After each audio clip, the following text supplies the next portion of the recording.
Indonesia merupakan negara pertama pelanggan ekspor KF-21 Boramae yang disebut juga dengan nama F-33. F-33 yang nantinya akan masuk dalam daftar inventaris TNI AU ini juga digadang-gadang bakal ditopang oleh radar aktif Electronic Challenge Scannet Array, AESA, asli dari Korea Selatan. Penggunaan radar AESA dari negara produsen KF-21 Boramae ini juga akan dirasakan Indonesia ketika mengajukan pembelian 48 unit jet tempur generasi kelima buatan Turki yakni Kaan, dengan komponen serupa dari negeri asalnya.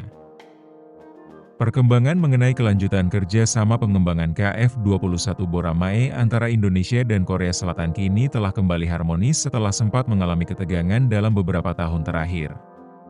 Ada dua masalah yang kerap disorot oleh media asing yakni pembayaran kontribusi yang belum tuntas disertai 5 orang teknisi dari PT Dirgantara Indonesia, PT DI, yang sempat terseret dugaan pencurian data sensitif pesawat.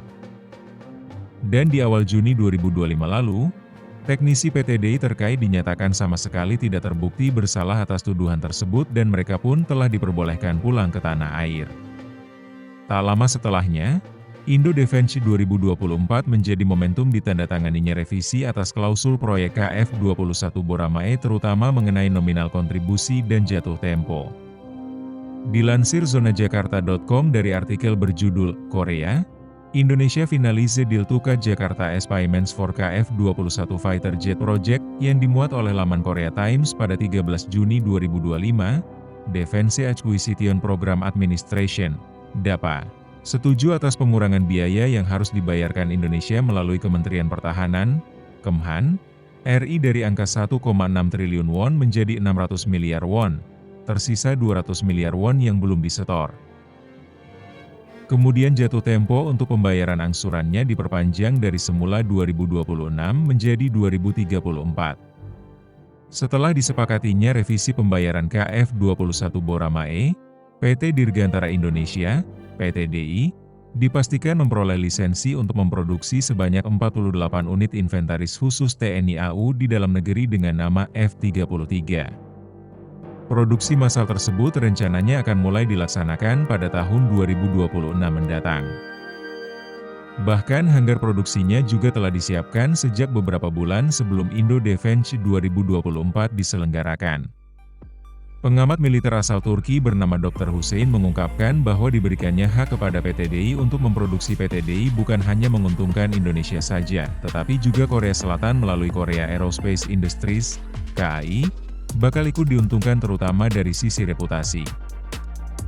Sementara itu, karena hampir semua pekerjaan penelitian dan pengembangan pesawat dilakukan di Korea Selatan, pemerintah Korea menganggap KF-21 sebagai proyek Korea, dan menyajikannya kepada dunia seperti itu.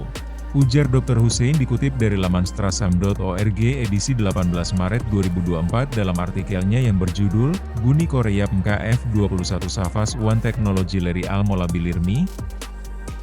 Pernyataan Dr. Hussein terkait produksi massal F-33 oleh PT DI memiliki dasar yang kuat. Sebab, peran Indonesia dalam pengembangan KF-21 Boramae memicu minat yang luar biasa dari negara-negara Muslim seperti Uni Emirat Arab, UEA.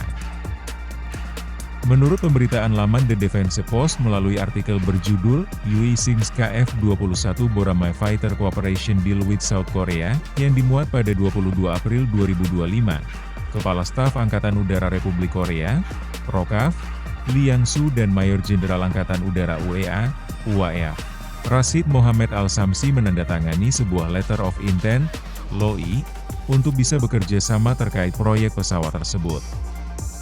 Dan dalam LOI tersebut ada klausul yang memungkinkan UAE bisa terlibat dalam latihan udara yang melibatkan jet tempur kebanggaan negeri ginseng ini. Keputusan Indonesia bergabung dalam proyek KF-21 Boramae hingga akhirnya bisa memiliki hak produksi F-33 di tanah air sudah sangat tepat.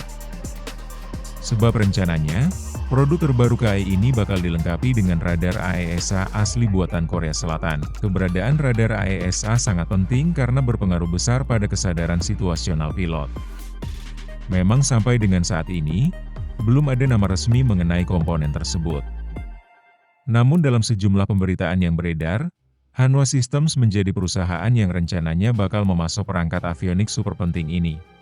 Melansir laman Hanwha Systems, radar AESA penopang KF-21 Boramae buatannya nanti akan menjadi radar multifungsi yang bukan hanya mampu mendeteksi dan melacak pesawat musuh serta target di darat maupun laut, tetapi juga dapat mengendalikan peluru kendali sehingga target yang dibidik benar-benar tepat sasaran.